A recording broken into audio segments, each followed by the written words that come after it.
Hello friends, हम लोग आज इंडियन कॉन्ट्रैक्ट एक्ट के सेक्शन 10, 11 और 12 इसके रिगार्डिंग बात करें। हमारे प्रीवियस लेक्चर में हम लोगों ने इंडियन कॉन्ट्रैक्ट एक्ट के सेक्शन 1 से लेकर सेक्शन 9 तक डिस्कस किया है। अगर आप वो लेक्चर देखना चाहते हो तो आप मेरे चैनल को विजिट करना और वहाँ पे आप लेक्चर वो देख सकते हैं।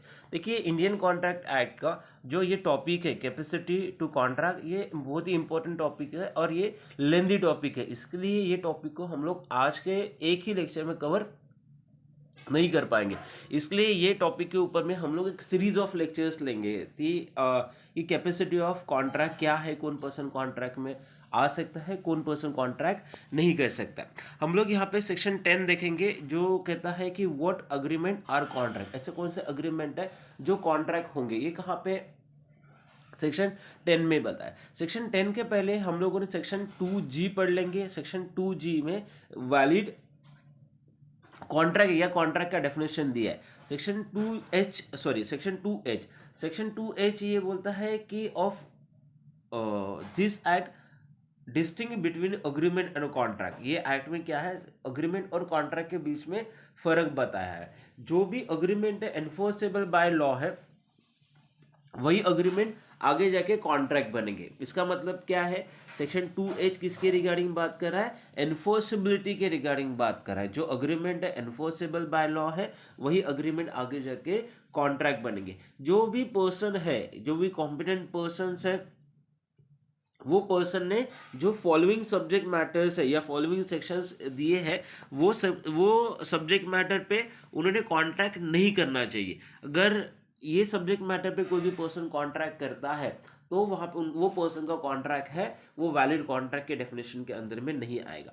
जैसे कि यहाँ पे उन्होंने बोला है कि जब भी पर्सन कॉन्ट्रैक्ट करेगा तो वो पर्सन की फ्री कंसेंट रहनी चाहिए और जो कॉन्ट्रैक्टिंग पार्टीज है वो सर्टेन सब्जेक्ट मैटर दिए हैं, वो सब्जेक्ट मैटर पे वो कॉन्ट्रैक्ट नहीं कर सकते, जो कि सेक्शन 13 से लेकर सेक्शन 22 तक दिए। वहां पे ये सेक्शन के बीच में जैसे कि सेक्शन 13 और सेक्शन 14, ये सेक्शन 13 कंसेंट के रिगार्डिंग बात कर रहा है और सेक्शन 14 है ये फ्री कंसेंट के रिगार्डिंग बात कर रहा है। जब भी कॉन्ट्रैक्टिंग पार्टीज है, जब वो कॉन्ट्रैक्ट करेंगे तो उनकी कंसेंट है वो फ्री रहनी चाहिए। ओके, तो उसके बाद के जो सेक्शन है, जैसे कि सेक्शन 15, 16, 17, जो सेक्शन 15 में कोर्शन है, अनड्यू इन्फ्लुएंस है, 16 में अनड्यू इन्फ्लुएंस है, 17 में फ्रॉड है, 18 में मिस रिप्रेजेंटेशन है, उसके बाद में 20 से लेकर 22 तक मिस्टेक दिया है। तो ये सब्जेक्ट मैटर पे कोई भी पर्सन कॉन्ट्रैक्ट नहीं करना चाहिए। उसके बाद में आता है कि कैपेसिटी टू कॉन्ट्रैक्ट, जो भी पर्सन कॉन्ट्रैक्ट करेगा या वो as per section 11 the person are eligible to enter into contract और अग्रीमेंट। अगर वो पर्सन के पास में एलिजिबिलिटी नहीं है कॉन्ट्रैक्ट करने की या अग्रीमेंट करने की, फिर भी वो पर्सन कॉन्ट्रैक्ट में आता है तो कॉन्ट्रैक्ट का नेचर वो वैलिड नहीं रहेगा। जैसे कि अनसॉल्व माइंड पर्सन है, अगर वो कॉन्ट्रैक्ट करता है, या माइनर पर्सन है, इंसॉल्वेंट पर्सन वो कॉन्ट्रैक्ट करता है तो उनका कॉन्ट्रैक्ट है वो वॉइड ab initio रहेगा। थर्ड पॉइंट बोलता है हमारा कि जो भी पर्सन कॉन्ट्रैक्ट करेगा तो वहाँ पे लॉफुल कंसिडरेशन रहना चाहिए। सेक्शन 23 में ऐसे स्पेसिफिकली बोला है कि no consideration means no contract. कोई भी कॉन्ट्रैक्ट का ऑब्जेक्ट एंड कंसिडरेशन दोनों भी लॉफुल रहने चाहिए। अगर ऑब्जेक्ट और कंसिडरेशन दोनों भी लॉफुल नहीं है तो पार्टी है वो सब्जेक्ट मैटर में अग्रीमेंट या कॉन्ट्रैक्ट नहीं कर सकती है। पॉइंट नंबर 4 में ऐसे बोला है कि ऐसे कुछ प्रोविजंस है जो कि लॉ ने वॉइड करके डिक्लेयर किए, ऐसे सब्जेक्ट मैटर पे कोई भी पर्सन कॉन्ट्रैक्ट है नहीं कर सकता, जो कि सेक्शन 20 में दिया है, mistake of law, mistake of facts. उसके बाद में सेक्शन 24 है, 25, 26, 27, 28, 29, 30। उसके बाद में एक 36 ये भी यहाँ पे आएगा, यहाँ पे मेंशन नहीं किया है, जो कॉन्टीजेंट कॉन्ट्रैक्ट के रिगार्डिंग बात कर रहा है। और लास्ट में सेक्शन 56। ये सेक्शंस क्या करना, एक बार आप जाके पढ़ लो कि सेक्शन 23, सेक्शन 24 क्या बोल रहा है, अनलॉफुल ऑब्जेक्ट के रिगार्डिंग बात कर रहा है।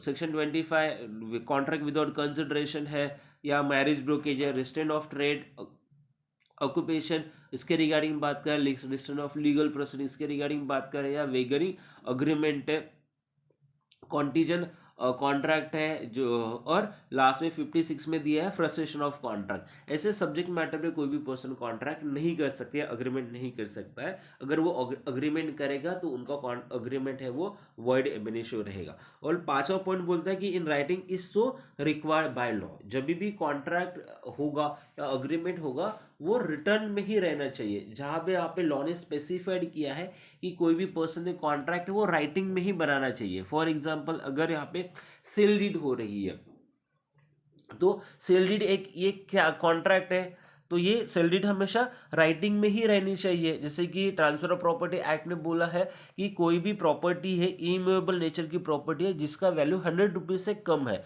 तो वो रजिस्ट्रेशन करने का जरूरी नहीं है।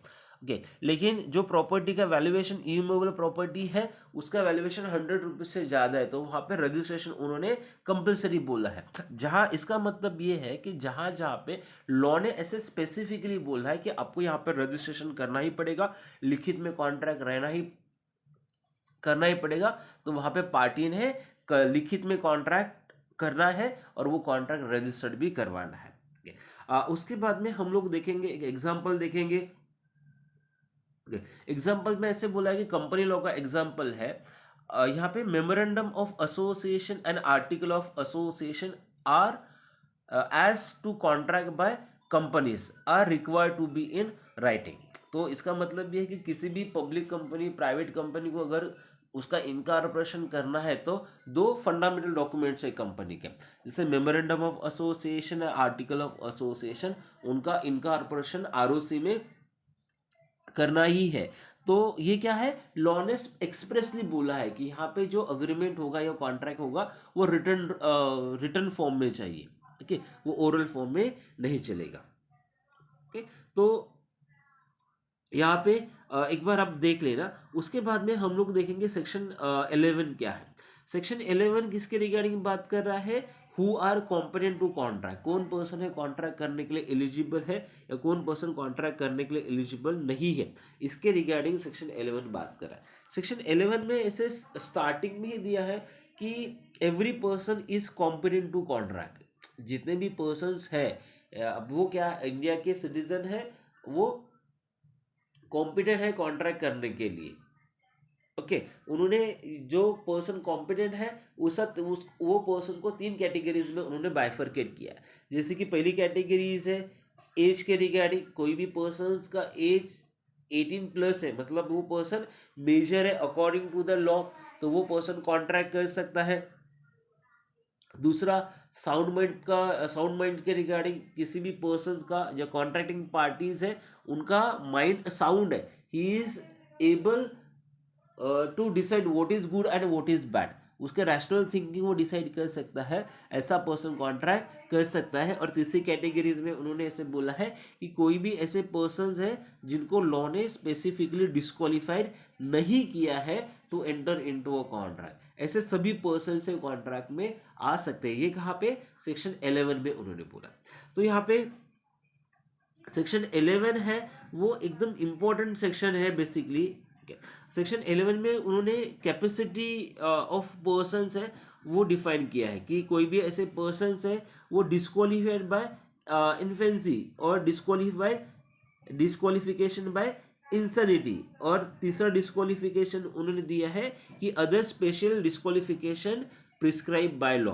तो ऐसे उन्होंने बोला है कि भाई कोई भी पर्सन्स है डिस्क्वालीफाइड है, जैसे कि लॉ ने उनको डिस्क्वालीफाइड किया है, उनके स्टेट ऑफ माइंड ने उनको डिस्क्वालीफाइड किया है, तो वो पर्सन कॉन्ट्रैक्ट में नहीं आ सकते। हम लोग यहाँ पे देखेंगे कि who is major, age of majority क्या है या मेजर का रोल क्या है, यहाँ पे देखेंगे। देखो एज ऑफ मेजोरिटी करके एक जो कॉन्सेप्ट आता है हमारे पास में मेजोरिटी ऑफ कॉन्ट्रैक्ट के रिगार्डिंग, तो every person domicile in India shall be deemed to have attended his majority when he shall the completed his age of 18 years। कोई भी ऐसे पर्सन है उन्होंने 18 साल कंप्लीट किए तो उसका मतलब वो पर्सन क्या है, मेजर है according to the Indian majority act. लेकिन 18 साल से नीचे वाला कोई भी पर्सन है वो मेजर के कैटेगरीज में नहीं आता है। उसको हम लोग माइनर बोलेंगे। However of a minor whose person और प्रॉपर्टी और बोथ, जो माइनर है जो 18 से कम है वो पर्सन खुद या वो पर्सन की प्रॉपर्टी दोनों भी है कॉन्ट्रैक्ट में सोल मुझे खुद आने के लिए एलिजिबल नहीं है, तो उनको कॉन्ट्रैक्ट अगर करना है तो वो गार्डियन के साथ में ही वो कॉन्ट्रैक्ट कर सकते हैं। ओके, तो with the guardian the person can enter into a contract. वहाँ पे एज ऑफ माइनॉरिटी है वो इतना मैटर नहीं कर सकती है, लेकिन कॉन्ट्रैक्ट क्या माइनर के बेनिफिट्स क्लियर रहना चाहिए, एक बेसिक वहाँ पे कंडीशन उन्होंने इनकॉर्पोरेट की।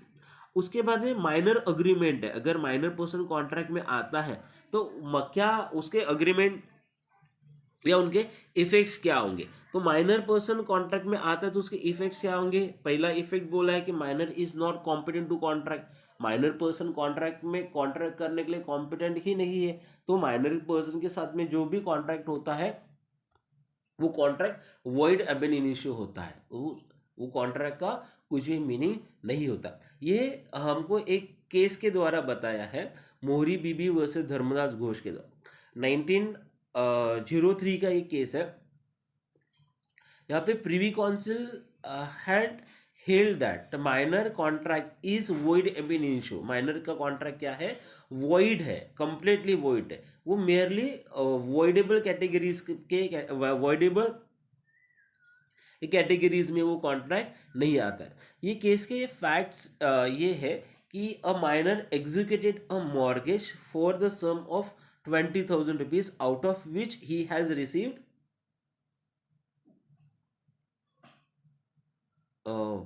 यहाँ पे कुछ मिस्टेक्स है। अच्छा ठीक है, तो वो पर्सन ने क्या 12,000 रुपीज रिसीव किया ऐसे हम लोग यहाँ पे देखेंगे। जब भी वो माइनर का अग्रीमेंट हुआ है मनी लेंडर के साथ में, तो वहाँ पे मनी लेंडर का जो सुपरवाइजर था द पर्सन आर अवेयर, वो पर्सन क्या था, अवेयर था। किसके रिगार्डिंग अवेयर था कि जिस पर्सन को वो मनी है वो बोरो दे रहे हैं वो पर्सन माइनर है करके। लेटर ऑन उनके बीच में कॉन्ट्रैक्ट हो गया और जिनका ओरिजिनल ओनर है बाद में उसको समझ में आया कि भाई जिस पर्सन के साथ में हम लोगों ने कॉन्ट्रैक्ट किया वो पर्सन तो माइनर है, फिर बाद में वो that person file a suit against the minor for recovery of amount. तो वहाँ पे प्रीवी काउंसिल ने ये जजमेंट दिया है कि माइनर पर्सन के साथ में अगर कोई भी पर्सन कॉन्ट्रैक्ट करता है तो वो contract not enforceable by law रहेगा, वहाँ पे माइनर की कोई भी लीगल लाइबिलिटीज नहीं है कॉन्ट्रैक्ट को स्पेसिफिकली परफॉर्म करने के रिगार्डिंग। सेकेंड इफेक्ट्स है specific performance of minor contract. देखो minor person himself is not eligible to enter into contract, वो कॉन्ट्रैक्ट में आने के लिए खुद ही एलिजिबल नहीं है, तो माइनर के साथ में जो भी कॉन्ट्रैक्ट होगा वो वॉइड एब इनिशियो होगा। ओके, तो ऐसे केसेस में माइनर के अगेंस्ट में सूट फॉर स्पेसिफिक परफॉर्मेंस का सूट है वो कोई पार्टीज कोर्ट में फाइल नहीं कर सकती है। ओके, वहाँ पे माइनर है वो रिस्पॉन्सिबल नहीं है। लेकिन ऐसे कुछ कॉन्ट्रैक्ट है अगर माइनर रिस्पॉन्सिबल नहीं है लेकिन उसके गार्डियन है या माइनर की प्रॉपर्टी है, दे आर रिस्पॉन्सिबल, वहाँ पे वो रिस्पॉन्सिबल है लेकिन personally minor he is not responsible. Third है रैटिफिकेशन ऑफ माइनर कॉन्ट्रैक्ट। जब माइनर का भी कॉन्ट्रैक्ट है वो रैटिफाई नहीं होता है। ओके, ड्यूरिंग द माइनॉरिटी, जब वो पर्सन माइनर था, वो माइनॉरिटी होने की वजह से वो पर्सन अगर कॉन्ट्रैक्ट करता है तो फ्यूचर में वो माइनर ने एज ऑफ मेजॉरिटी अटेंड की तो वो पर्सन का कॉन्ट्रैक्ट को रेटिफाई नहीं कर सकते, उसके लिए वो पार्टीज को फ्रेश कॉन्ट्रैक्ट ही बनाना पड़ेगा। हम लोग देखते हैं बेयर लैंग्वेज देखते हैं। Ratification means consenting to a past contract which was entered into during minority at a future date on attaining majority.